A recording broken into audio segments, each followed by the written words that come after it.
क्या आपको भी लगता है कि आप दिन रात मेहनत कर रहे हैं फिर भी महीने के आखिर में पैसे बचते ही नहीं है? क्या कभी आपने सोचा है कि कुछ लोग एवरेज सैलरी के बावजूद भी आगे बढ़ जाते हैं, जबकि कई लोग पूरी जिंदगी मिडिल क्लास ही रह जाते हैं? सच्चाई ये है कि मिडिल क्लास लोगों की कुछ ऐसी फाइनेंशियल मिस्टेक्स होती हैं जो धीरे धीरे उनके सपनों को ही खा जाती हैं। और हैरानी की बात यह है कि ये गलतियां इतनी नॉर्मल लगती हैं कि हमें पता ही नहीं चलता कि हम अपने फ्यूचर को नुकसान पहुंचा रहे हैं। आज की इस वीडियो में मैं आपको मिडिल क्लास की 5 सबसे बड़ी फाइनेंशियल मिस्टेक बताऊंगी। अगर आज आपने ये मिस्टेक सुधार ली तो आपकी फाइनेंशियल जिंदगी पूरी तरह बदल जाएगी। दोस्तों, मिडिल क्लास फैमिली में पैदा होना कोई कमजोरी नहीं है। हम में से ज्यादातर लोग ऐसे घरों में होते हैं जहां हमें रुपए की कीमत सिखाई जाती है, जहां पेरेंट्स अपनी जरूरतों को छोड़कर बच्चों के सपने पूरे करते हैं, जहां सैलरी आने का इंतजार होता है और महीने के आखिरी दिनों में बजट संभाल कर चलना पड़ता है। लेकिन समस्या मिडिल क्लास फैमिली नहीं है, समस्या है कुछ फाइनेंशियल हैबिट जो पीढ़ी दर पीढ़ी चलती आ रही हैं और यही हैबिट्स लोगों को फाइनेंशियल फ्रीडम तक पहुंचने से रोकती हैं। मिस्टेक नंबर 1, सेविंग को ही सक्सेस समझ लेना। मिडिल क्लास लोगों को बचपन से एक बात ही सिखाई जाती है, पैसे बचाओ पैसे बचाओ पैसे बचाओ। और सेविंग करना गलत नहीं है, लेकिन सिर्फ सेविंग करना ही काफी भी नहीं है। मान लीजिए आपने 5 साल में 2 लाख बचा लिए, आपको लगता है कि आपने बहुत अच्छा काम किया, लेकिन इस दौरान इन्फ्लेशन यानी महंगाई भी तो बढ़ी ना।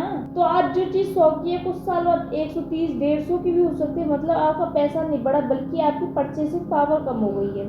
अब सोचिए, अगर वही पैसा आपने सही तरीके से इन्वेस्ट किया होता तो शायद वह पैसा आपके लिए और पैसा बनाता। यही फर्क है सेविंग और वेल्थ बिल्डिंग में। सेविंग आपको सुरक्षित रखती है लेकिन इन्वेस्टिंग आपको आगे बढ़ाती है। मिस्टेक नंबर 2, इनकम से ज्यादा लाइफस्टाइल बढ़ाना। जैसे ही सैलरी बढ़ती है खर्च भी बढ़ जाते हैं। नई सैलरी मिली तो नया फोन, बोनस मिला तो गैजेट्स, थोड़ी इनकम बढ़ी तो महंगे रेस्टोरेंट। धीरे धीरे लाइफस्टाइल इनकम से तेज भागने लगती है। इसी लाइफस्टाइल इन्फ्लेशन कहते हैं और यही फाइनेंशियल ग्रोथ का सबसे बड़ा दुश्मन है। कई लोग 30,000 कमाते समय भी पैसे नहीं बचा पाते। क्यों?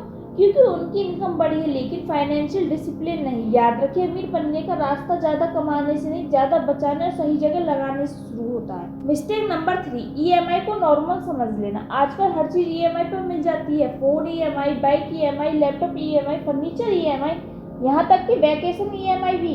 और धीरे धीरे इंसान ईएमआई की मशीन बन जाता है। सैलरी आती है और उसमें से आधी सैलरी ईएमआई में चली जाती है। फिर बचता है स्ट्रेस, और स्ट्रेस के साथ फाइनेंशियल प्रेशर। अगर कोई चीज कैश में नहीं खरीद सकते तो खुद से पूछिए, क्या मुझे सच में इसकी जरूरत है या नहीं? क्योंकि ईएमआई आपको आज खुशी देती है लेकिन आने वाले महीनों की इनकम को बांध देती है। मिस्टेक नंबर 4, इमरजेंसी फंड ना बनाना। जिंदगी कभी वार्निंग देकर प्रॉब्लम्स नहीं बेचती। एक दिन सब नॉर्मल होता है तो अगले दिन कोई मेडिकल इमरजेंसी आ जाती है, या जॉब चली जाती है, फैमिली में कोई फाइनेंशियल क्राइसिस आ जाते हैं और तब लोग लोन लेने चले जाते हैं, क्रेडिट कार्ड का इस्तेमाल करने लगते हैं, कर्ज बढ़ने लगता है। लेकिन अगर आपके पास इमरजेंसी फंड हो तो ऐसी सिचुएशन में भी आप शांत रह सकते हैं। कम से कम 6 महीने के खर्च जितनी राशि अलग रखनी चाहिए। ये पैसा ग्रोथ के लिए नहीं, सिक्योरिटी के लिए होता है। और फाइनेंशियल सिक्योरिटी ही फाइनेंशियल फ्रीडम होती है। मिस्टेक नंबर 5, फाइनेंशियल एजुकेशन को इग्नोर करना। हम सालों तक पढ़ाई करते हैं लेकिन मनी मैनेजमेंट नहीं सीखते। हम नौकरी करना सीखते हैं लेकिन पैसों को ग्रो करना नहीं सीखते। हम इनकम कमाना सीखते हैं लेकिन वेल्थ बनाना नहीं सीखते। और फिर पूरी जिंदगी सैलरी का इंतजार करते रहते हैं। अगर आप रोज 15-20 मिनट भी फाइनेंशियल एजुकेशन को देते हैं तो आपकी सोच बदल सकती है। और जब सोच बदलते हैं तभी फाइनेंशियल रिजल्ट बदलते हैं। दूसरों को इम्प्रेस करने के लिए खर्च करना, यह गलती शायद सबसे खतरनाक होती है। आज सोशल मीडिया पर हर कोई अपना बेस्ट लाइफ दिखा रहा है, महंगी car, luxury hotel, branded clothes, foreign trips, और हम सोचने लगते हैं मेरे पास भी ये सब होना चाहिए। लेकिन याद रखिए, सोशल मीडिया पर लोग अपनी हाइलाइट्स दिखाते हैं, अपनी प्रॉब्लम्स नहीं।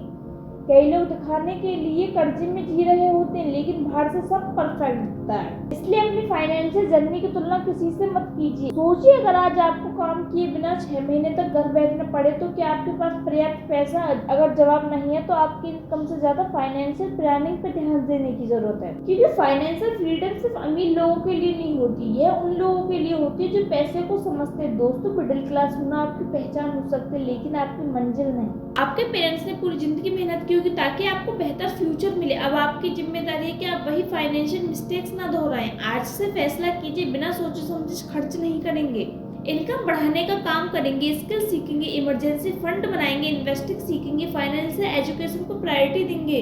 याद रखिए, पैसा कमाना महत्वपूर्ण है लेकिन पैसे को संभालना उससे ज्यादा महत्वपूर्ण है। और एक दिन यही छोटी छोटी फाइनेंशियल हैबिट्स आपको उस जिंदगी तक ले जाएंगी जिसके बारे में आज तक आपने सपने में भी नहीं सोचा होगा। अगर आप भी फाइनेंशियल स्ट्रॉन्ग बनना चाहते हैं तो कमेंट में लिखिए I will change my financial future.